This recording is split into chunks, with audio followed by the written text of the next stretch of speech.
시청자 여러분 안녕하십니까? 11월 2일 토요일 JCN 모닝뉴스 시작합니다. 시의회 의장 재선거를 위한 국민의힘 의원총회에서 이성용 의원이 다시 의장 후보로 선출됐습니다. 19명의 국민의힘 의원 간의 표대결 결과는 10대 9로 두 후보 간 표차이는 불과 한 표였습니다. 앞으로 국민의힘 소속 의원들이 의총 결과대로 본선거에서 뜻을 하나로 모을 수 있을지가 관건이 될 것 같습니다. 전우수 기자가 보도합니다. 국민의힘 시의원들이 의원총회 참여를 위해 회의장에 입장합니다.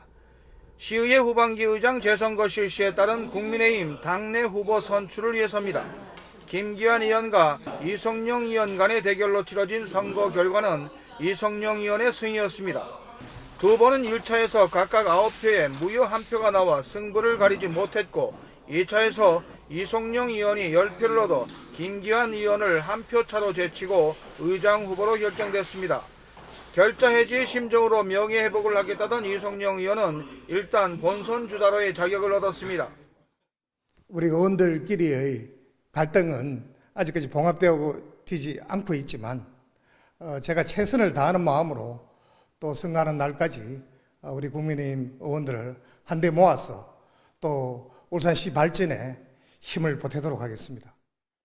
그러나 이번 의총 결과가 18일로 예정된 본선거에서 그대로 반영될지는 아직 미지수입니다. 선거에서 패한 김기환 의원은 상황의 추이를 지켜보겠다며 다소 불확실한 입장을 보이고 있습니다. 네, 승복하는 말보다 그걸 투표는 끝났기 때문에 좀 더 지켜봐야지 우리가. 김기환 의원을 지지했던 국민의힘 소속 의원들이 결과에 불복하고 야당 의원이 여기에 합세할 경우 전혀 다른 결과도 나올 수 있는 상황입니다. 의장 선출 논란의 중심에 있던 안수일 의원도 의장 재선거 추진에 대해 법적 대응도 불사하겠다는 입장입니다. 정상적으로 의회가 돌아가줘야 되는데 불법을 자꾸 자행하니까 나는 법적으로 대응하는 수밖에 없다. 의장 재선거를 통해 빠른 의회 정상화를 모색해보려 했던 국민의힘 의원총회. 하지만 여전히 의원들 간 팽팽한 세대결 구도만 확인했던 자리가 됐다는 평가가 나옵니다. 야당 의원이 합세한 가운데 치러질 의장 재선거에서 이번 국민의힘 의총 결과가 그대로 반영돼 현실화될 수 있을지는 여전히 풀어야 할 숙제가 적지 않아 보입니다. JCN 뉴스 전우수입니다. 울산시의회 제252회 2차 정례회가 어제 본회의 개회를 시작으로 12월 16일까지 46일간의 일정에 들어갔습니다. 어제 본회의에서는 더불어민주당 손근호 의원이 울산 공업축제의 발전을 위한 제안이라는 제목으로 전 세대가 공감하는 공업축제, 특화된 콘텐츠 개발 확대 등을 내용으로 5분 자유 발언을 가졌으며 오는 12월 16일까지의 의사 일정 등의 안건도 원안 가결했습니다. 울산시의회는 이번 정례회 기간 동안 2024년도 행정사무감사와 2025년도 당초 예산안 등의 안건을 처리할 예정입니다.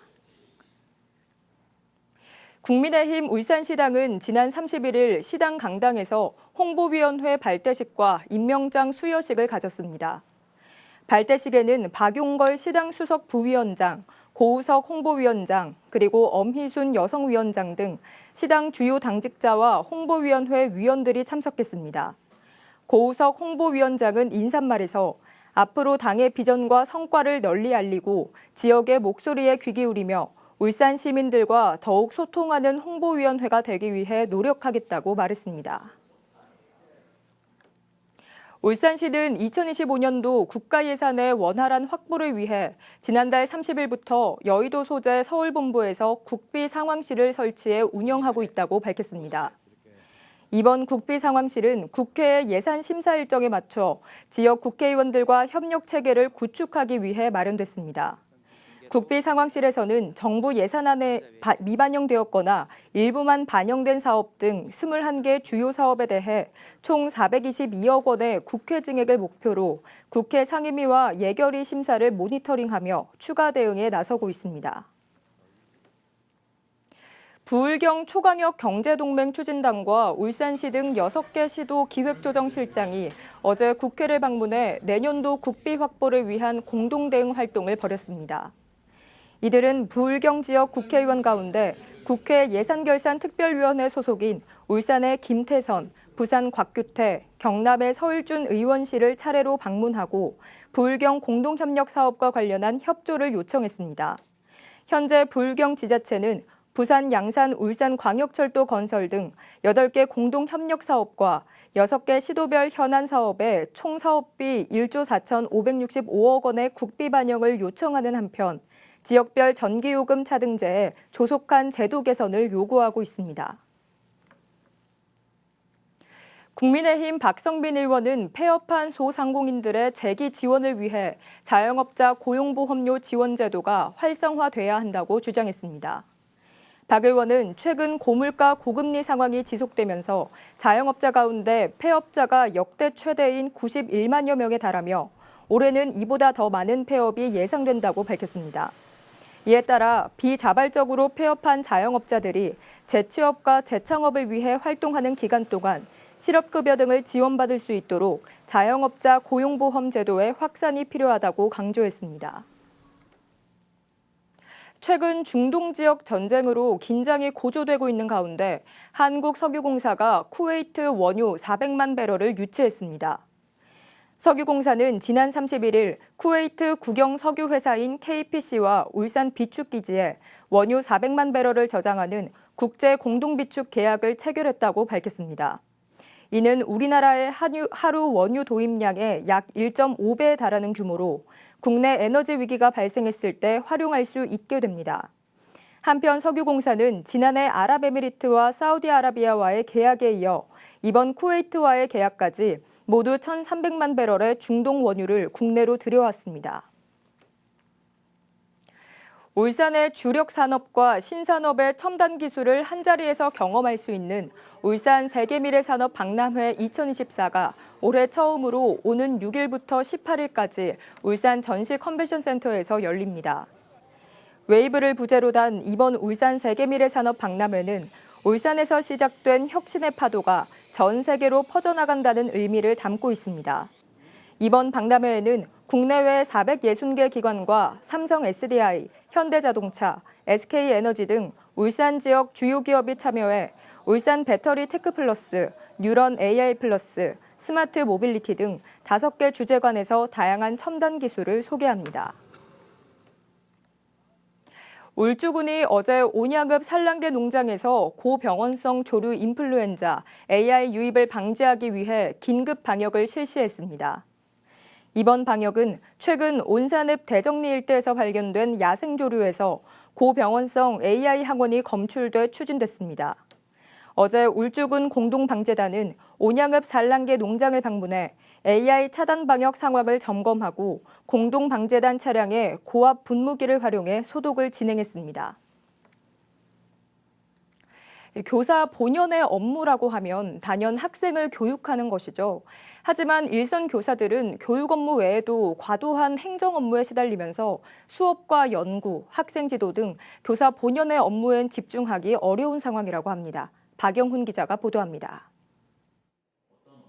중등교사로 교편을 잡은 지 19년째인 황혜정 교사.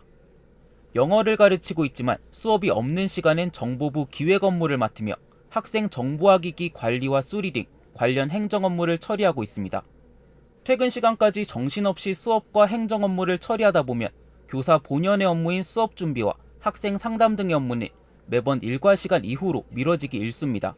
수업 시간 외에 이제 그 업무들을 쳐 나가야 되는 거예요.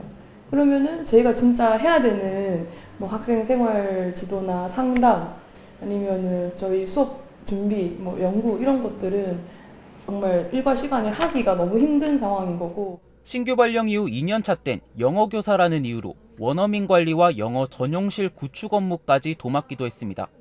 방학 중에 그 원어민 선생님이 살 집을 구해야 된다. 원어민 선생님이 와서 이제 정착하는 데 필요한 뭐 장보기 활동, 그다음에 주거와 관련해서 뭐 불편한 게 있으면은 제가 가서 또 도와드리고 하는 그런 세세한 일들까지 다 모든 교사의 업무였었어요.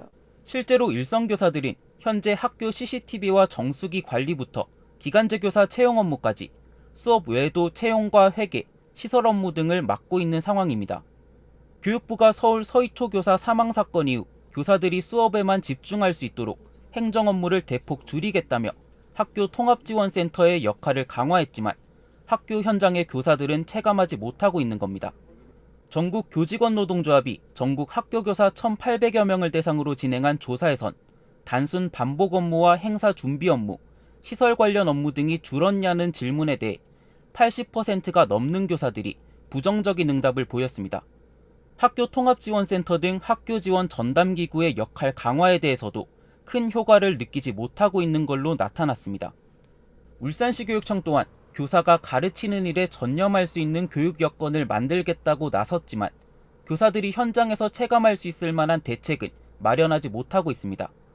직종 간의 갈등이 유발된다는 것, 그런 걱정이 있어서 어떻게 손대기 어렵다라는 입장만 계속 되풀이하고 있습니다. 이 업무는 어느 직종이, 이 업무는 어느 직종이, 그런 것들을, 큰 것들은 지정해서 내려보내야 학교가 갈등이 유발되지 않거든요.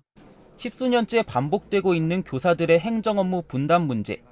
교사들이 교육이라는 본연의 업무에 집중할 수 있도록 교육부와 울산시 교육청의 보다 실질적인 교사 행정 업무 경감 대책 마련이 시급해 보입니다. JCN 뉴스 박영훈입니다. 동남아 국적의 불법 체류자 6명과 여권 미소지자 1명 등 외국인 7명이 어제 오전 8시쯤 출입국 관리법 위반 혐의로 경찰에 붙잡혔습니다.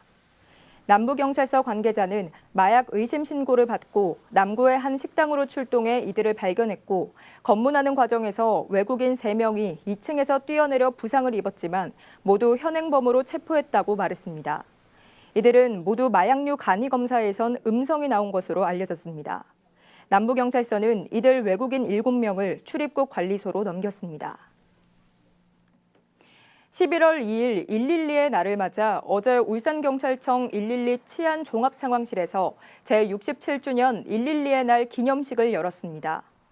이 자리에서 정상진 울산경찰청장은 국민의 생명과 안전을 보호하기 위해 24시간 쉼없이 노력하는 112 상황실 직원들을 격려하고 유공경찰관 3명에게 표창을 수여했습니다. 한국폴리텍대학 울산 캠퍼스 제10대 학장에 정명숙 경상일보 전 편집국장이 선임돼 어제 취임식을 갖고 업무에 들어갔습니다.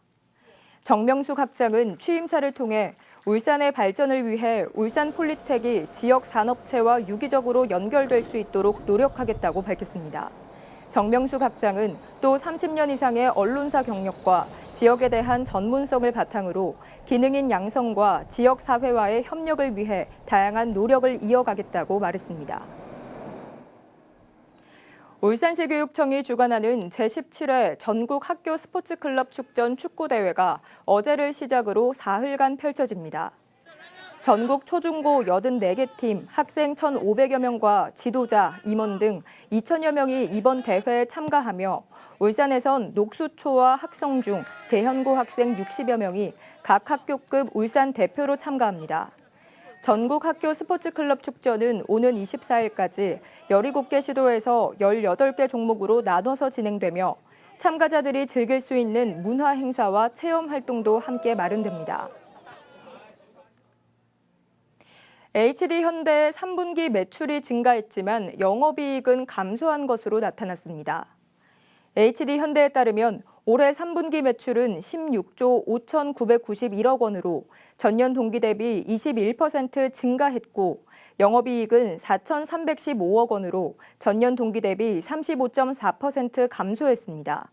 이는 조선과 전력기기 부문이 사업 호조세에 힘입어 안정적인 실적을 이어갔지만 글로벌 긴축으로 에너지와 건설기계 부문의 수요가 둔화됐기 때문으로 분석됐습니다.